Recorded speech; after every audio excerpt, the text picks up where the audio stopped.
Imaginem só, um país inteiro a despedir o rei, mas sem disparar um único tiro. Parece impossível, não é? Pois bem, foi exatamente o que aconteceu em Inglaterra, no momento que ficou para a história como a Revolução Gloriosa de 1688. E acreditem, mudou as regras do jogo para sempre.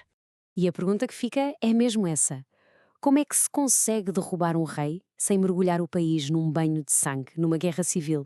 É isso que torna esta revolução, bem, tão gloriosa e fascinante. Ok, então vamos recuar no tempo. Estamos em 1685. Sobe ao trono de Inglaterra um novo rei, James II. E este rei tinha umas ideias, digamos, muito particulares sobre o que significava ser rei. Ideias que o puseram em choque direto com as pessoas mais poderosas do seu próprio país. E no centro de tudo isto estava uma ideia muito antiga: o direito divino dos reis. O que é que isto quer dizer? Basicamente, o rei James II acreditava que o seu poder vinha diretamente de Deus. Portanto, na cabeça dele, ele não tinha de responder perante ninguém na Terra. Nem perante o Parlamento, que era suposto representar as pessoas. Dá para imaginar que isto não ia acabar bem, pois não? E o rei não se ficou pelas teorias, não. Passou logo à prática. Começou a pôr os seus aliados em posições-chave, ignorando completamente as leis. Foi minando o poder do Parlamento passo a passo. E as suas políticas religiosas só fizeram aumentar a desconfiança. Mas a verdadeira bomba relógio foi quando, em 1688, lhe nasceu um filho. De repente, a perspectiva de ter uma linha de reis absolutistas para sempre tornou-se um medo muito, muito real. A tensão era palpável, o país estava à beira do abismo. E foi aí que um grupo de nobres e políticos ingleses tomou uma decisão drástica, um risco gigantesco: pedir ajuda a um exército estrangeiro. O plano era de uma audácia tremenda. Imaginem, escreveram uma carta secreta a William de Orange, que era o governante da Holanda, a convidá-lo, literalmente, para invadir a Inglaterra com o seu exército. Havia aqui um detalhe importante.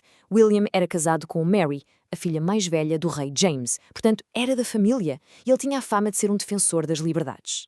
A partir daí, os acontecimentos desenrolaram-se a uma velocidade estonteante. A carta foi no verão. No outono, William já tinha uma frota naval massiva pronta a zarpar.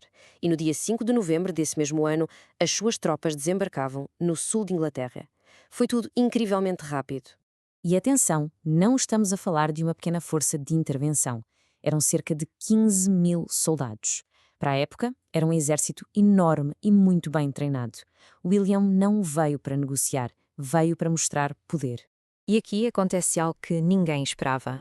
Assim que William pôs os pés em Inglaterra, o poder do rei James II simplesmente desmoronou. Foi como um castelo de cartas a ruir. O rei ainda tentou reunir o seu exército para lutar, claro, mas o apoio desapareceu. Os seus próprios comandantes, os seus soldados, começaram a passar-se para o lado de William. O exército real desfez-se sem que fosse preciso uma única grande batalha. Foi uma implosão. Completamente isolado e a sentir-se traído, o rei James II fez a única coisa que lhe restava: fugiu para a França. E o Parlamento, muito astutamente, aproveitou esta fuga. Declararam que, ao abandonar o país, o rei tinha, na prática, abdicado. O trono estava oficialmente vazio. Um golpe de mestre político. E com o trono vazio, o Parlamento tinha nas mãos uma oportunidade de ouro.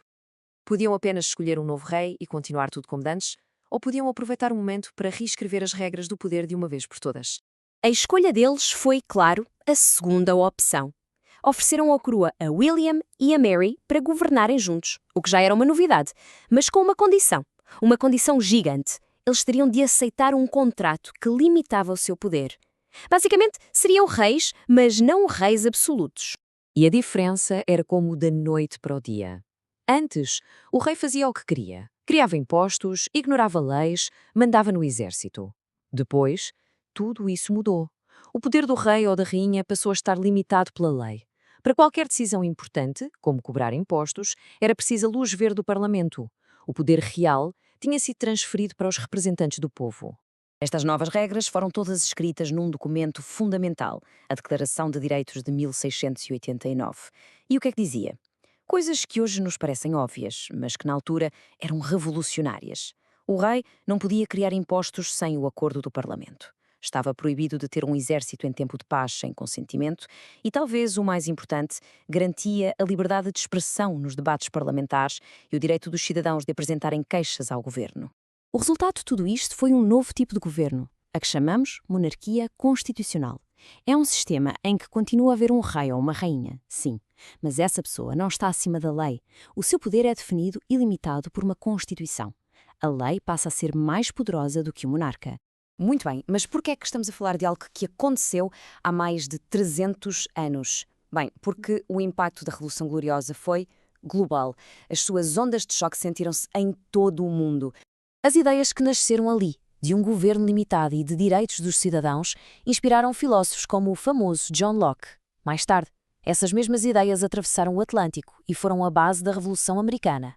E, acima de tudo, ficou cimentado um princípio fundamental: a supremacia da lei. Ninguém, nem mesmo o rei, está acima da lei.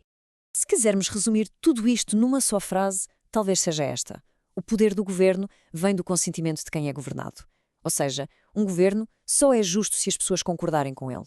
Esta ideia, que hoje nos parece tão normal, foi revolucionária e é a semente de muitas das democracias que temos hoje.